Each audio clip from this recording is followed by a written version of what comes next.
They all look very acceptable, but I think we have all three of them here this morning. So if we can go ahead and get started, the first one I'm gonna call up is Senate nomination 96, James Matthew Mayo to the State Board of Education. Mr. Mayo, are you here? If you come up to the podium here, push the green button, push the button, make sure it comes up green so we can hear you. This is being live streamed, so if you could make sure you speak into the mic and go ahead and tell us why you think, why you want to be on the State Board of Education, what makes you qualified, and some of the priorities you might have in coming into this position, if so confirmed. Yes, sir. Thank you, Mr. Chairman DeBar and the committee for taking time to have this hearing. I know there's a lot going on this point of the session. Again, I have long-time beneficiary of Mississippi public education personally, as is my wife. We both were graduates here in the state. And I've had 3 kids who've also enjoyed that same public education. 2 oldest daughters successfully matriculated and are in Mississippi public universities. They were afforded incredible opportunities, advanced educational curriculums, and very beneficial for them, and quite frankly, paid most of their way through college. It's also important to have a son who's on somewhat of a different path. He has got some special needs. And so we've been really, really fortunate to enjoy the services of both Lamar County and Rankin County school districts, as well as life-changing experience of the DeBarge School for Language Disorders at USM. So personally, that's one opportunity to serve. The other is I'm a career banker. I'm the Chief Banking Officer for Community Bank. I also believe that the quality of our communities and our hometowns is directly related to the quality of education. And as an economic growth for our state requires that we educate every child, that we end up with a competent and capable workforce because Mississippi depends on it. And for those, I appreciate Governor Reeves for making the nomination, which may afford me the opportunity to serve. And thank you, Mr. Mayo. And you have filed your statement of economic interest, correct? Yes, sir. Okay, thank you. I'll open up for questions or comments from any Senator Boyd. First of all, thank you for your willingness. This is a huge commitment, and we appreciate you being willing to do this. You brought up the DeBarge School. Can you tell me what you said that was kind of a life-changing experience for that? Yeah, I hope that the senators are familiar with the DeBarge School, public entity on USM campus. Primarily, we went what would equate 1st through 6th grade. It's focused purely on language disorders. Serves 80 children. Unfortunately, that's going to only serve 80 children. It's not a competitive to get in. It's how much can you benefit from it. It's not limited to Mississippi students. You know, we had classmates from Pennsylvania, Virginia. But again, how they teach is different and the method they use is different, and it substantially helped my child. I was fortunate I served a couple terms on their advisory board, and then was a big advocate in our counties, and the way they participate back and forth was it was just a blessing. The question I usually ask every nominee that comes before here for school board is to pay special attention to the special needs population. Clearly, you will do that. And so thank you for that. And I look forward to you bringing that experiences and the lessons that you learned in that process to the State Board of Education. Thank you. Thank you. Thank you, Senator Boyd. Any other? I think Senator Delano. Thank you, Mr. Chairman. I appreciate it. Mr. Mayo, I want to tell you, your reputation precedes you. I've had quite a few of my colleagues that work at Community Bank call me and speak very highly of you. I do appreciate your willingness to serve. I would like to see this confirmation go through the process. I cannot tell you how excited I am to be able to work with board members who understand the challenges of parents with children with special needs, especially with dyslexia and other speech issues. And I thank you for everything that you've done and what you and your family have gone through. I couldn't be more excited to vote to support you today. Thank you. Thank you, Senator. Thank you, Senator Delano. Any other questions or comments? Senator Bryan?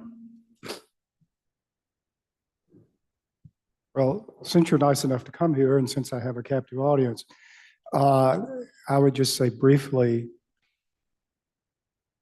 public education is under attack.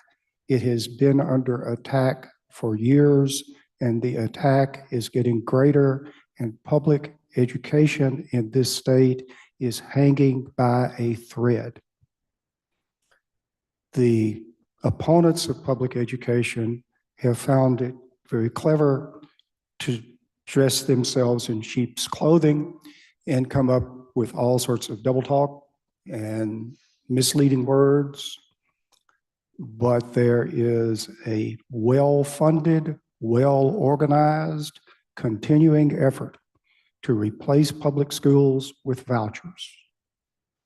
And I think there's a pretty good chance before this 4 years is over, that's where we'll be. And when that happens, that is the death knell for public education in a number of small towns in Mississippi. Rural areas are being depopulated. The young population in particular is declining. And once you start siphoning off children here, yonder, and there from the public schools to go to first one school and another, taking with them not only state funding, but also taking with them ad valorem tax money from their home school districts. That puts those schools in a downward spiral from which they will not recover and their communities will not recover. And the children that are left inevitably will get a worse and worse and worse education. People don't think this is true. There's this naive thought, oh, everyone believes in public education. No, they don't. And so I would just ask that in your term on the board, that you not be naive and that you be aware of what's going on all about us. Thank you, Senator Bryan. Any further questions or comments? Okay, you ready to vote? Do I hear a motion, Senator Parker? Okay, motion is we do advise and consent. Ready to vote? All in favor, say aye. Opposed? The ayes have it. Thank you, Mr. Mayo. You have passed out committee. You'll be going to the floor sometime between now and the end of the session for a vote. Thank you, sir. Thank you for coming. Next up on the agenda, we have Senate nomination 105, Billie Jean Stroud, to the state from New Albany to the State Board of Education for a remainder of a 9-year term. Good morning, Ms. Stroud. Thank you for being here. We appreciate it. Thank you for your willingness to serve. Same questions to you. Please tell us about you. Do I have a what? Is your green light on? We can hear you. Okay, Yes, make sure you're I'm speaking to sorry. the mic so we can hear you. I'm old too, so I'm waiting on those little devices that are in the mail to come help me here, so. Well, thank you. Just tell us a little bit about yourself and your background and why you think you should be confirmed to serve on the State Board of Education. Okay, well, I am a product of public education. I spent 25 years in higher education, so I bring a little different perspective to that. I'm also married to a retired teacher. My mother-in-law and sister-in-law were retired teachers, Mississippi teachers, and my kids were educated through the public schools. I think my experience in higher education is in the financial aid, education funding. I think it's crucial that students starting very early are exposed to financial literacy and college preparedness. And I have a real passion for community. And I bring a community perspective to schools and education in our rural small towns. Because when you have strong communities, it usually equates to strong schools. And so I've worked really hard in New Albany, building relationships with all of our schools and connecting our administrators and teachers and students to their hometowns in hopes that they get educated, they go off, and they'll come back and become productive citizens where they grew up. Thank you. Any questions for Mr. Stroud? Senator Wiggins? Thank you. Thank you for being willing to do this. I have two questions. My first question is, with your background in higher education, I occasionally hear about, I guess, K through 12, and particularly the high schools, either aligning or not aligning with what universities want and vice versa. Seems to me that there should be a seamless, or at least a communication as to how that should work. I mean, I've heard of cases where people go through high school and then their credit or whatever don't line up, or they're taking classes like and they don't line up on the higher level. So what can you comment on that, and can we get that? And then I have another question. Well, I do think that's an issue, and I think it's been an issue for a very long time. And I think by bringing in more life skills, quality of life training in the elementary and on the high school level, it prepares our students to go off to college. I know that I dealt with many students that, as far as college preparedness, were not ready because they have never had any training. Well, I was more or less talking about, I guess, requirements for what you take at college and all that, like more the technical side of things. Yes, I mean, I think it needs to be broader. I think that students need to have workforce experience, like what we did in New Albany, the Impacto program, where students actually go and intern with businesses. And is that what you're asking? And having more of a broader view other than reading, writing, and arithmetic. It's a maturity level. It's an exposure level to different things other than just those, basic coursework. Okay. And then my other question is, we have the state of Mississippi just, I guess, celebrated 10 years of our collaborative, along with our other reform, our early learning collaboratives. And I think Senator Brian has a cough. And we have received national recognition, and we've continued the success on that. So where do you support early education and the collaborative program, but early education in general, and continuing the success that we've had? Absolutely. I believe in early education, and not every family, not every student has the opportunity to grow up in a household that's educated or have parents that are connected to them in those early years. So many of our students started at a disadvantage. And if we didn't have early education, then those students are going to be behind from the very beginning. So yes, I would be a proponent for early education. Thank you very much, Mr. Chairman. Thank you, Senator Wiggins. Any other questions or comments? Senator Bryan? I'll just incorporate what I said previously, but there's another concern I have. And while I completely support proper career training, and I think the career coaches we have in our neck of the woods are an idea that is spreading and very useful. I'm not suggesting we don't need good career training, but it is absolutely essential that students, a fortiori those who are not going to college, understand something about art and culture and literature. Those are the things that makes a society, that makes a group of people a nation, a culture. And one of the things that Russians are trying to do is to destroy the culture of Ukraine by bombing their buildings and removing what they can of the culture that ties us all together. So I understand the importance of career training, and I support that. But I would just ask that on your time on the board, not let this go overboard and try to teach the basic concepts that I think all of us taught everybody who got a high school diploma here.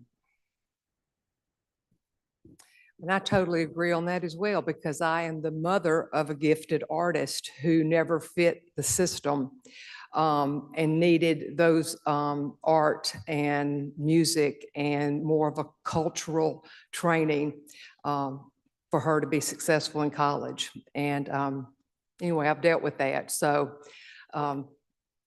yes, all of it, not just career readiness, but life readiness. I think we can touch on that.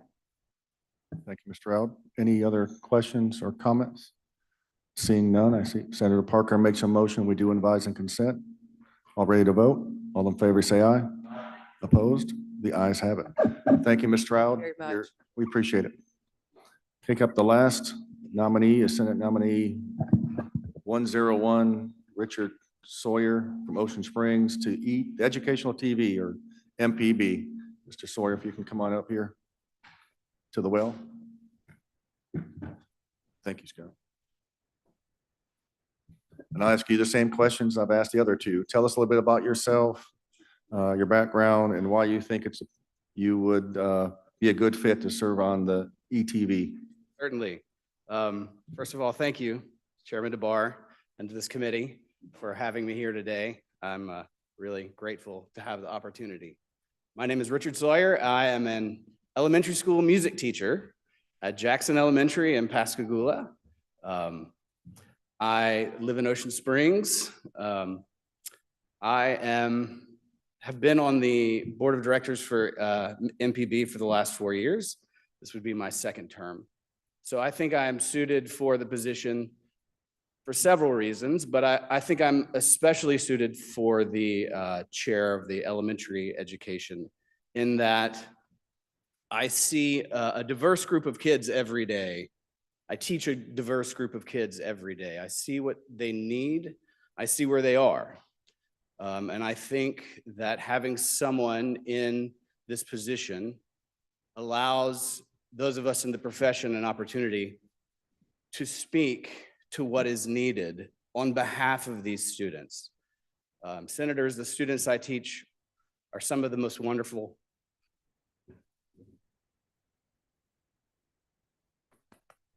They're wonderful, but they need a lot.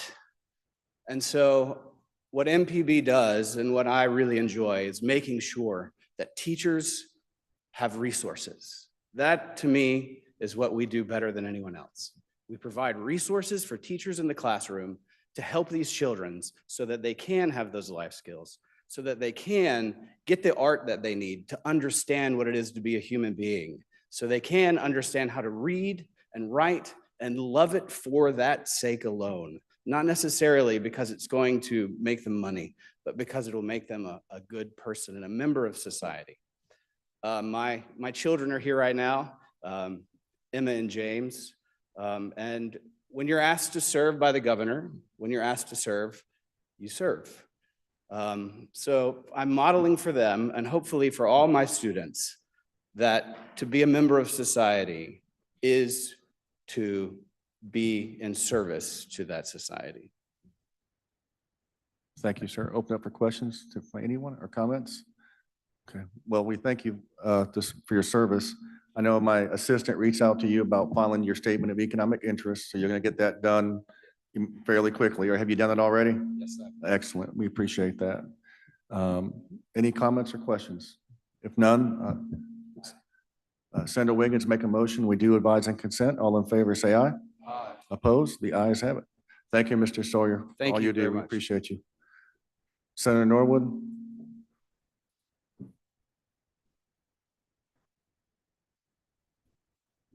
Mr. Chairman, Yes, sir. I'd like to You have have a moment of personal privilege. Okay, yeah, you're recognized, Senator Norwood. Thank you, Mr. Chairman.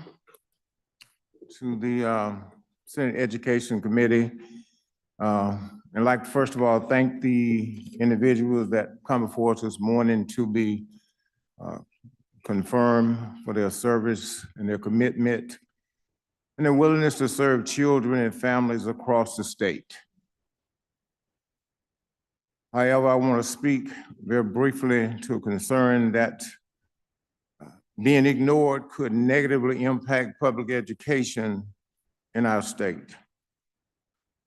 The state board that set policies for school districts and more than 400,000 plus students, majority of whom are Black and brown, are without a person of color serving in that capacity as a board member.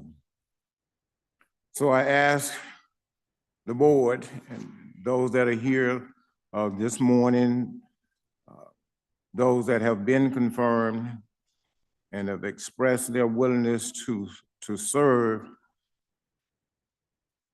I ask them to share with their colleagues when establishing policies to be sensitive to the needs of our children and families, and more especially the Black and brown families that are currently without a person of color seated at the table. In cases like this, we must intentionally and personal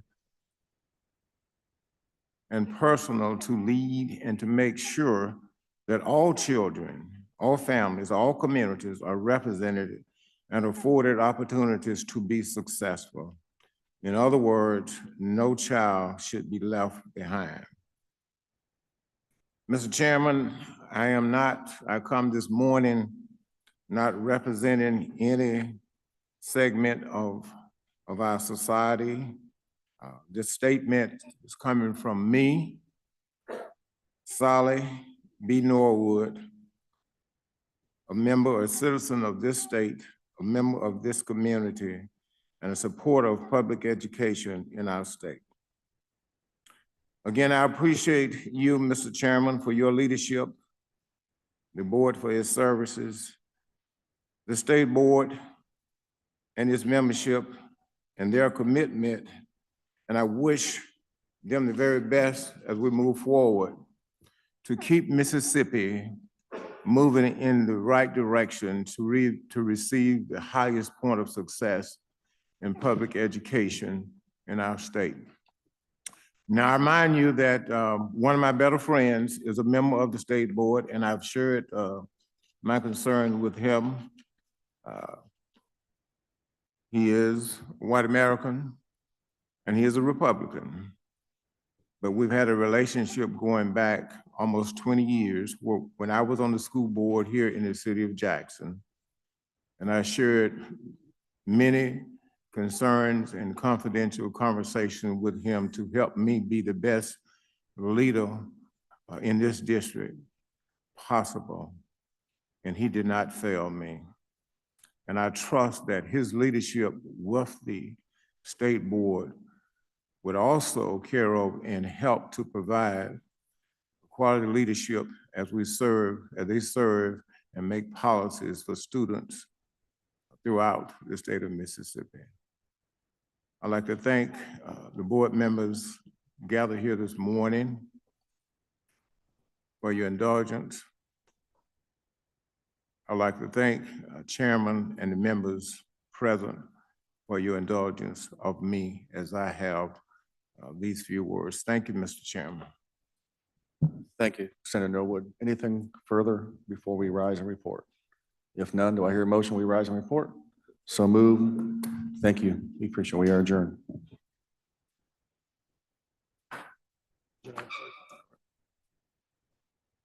If the members, will you feel leave your peer reports behind so Christy or Michaela could pick them up? I'd appreciate it. Thank you.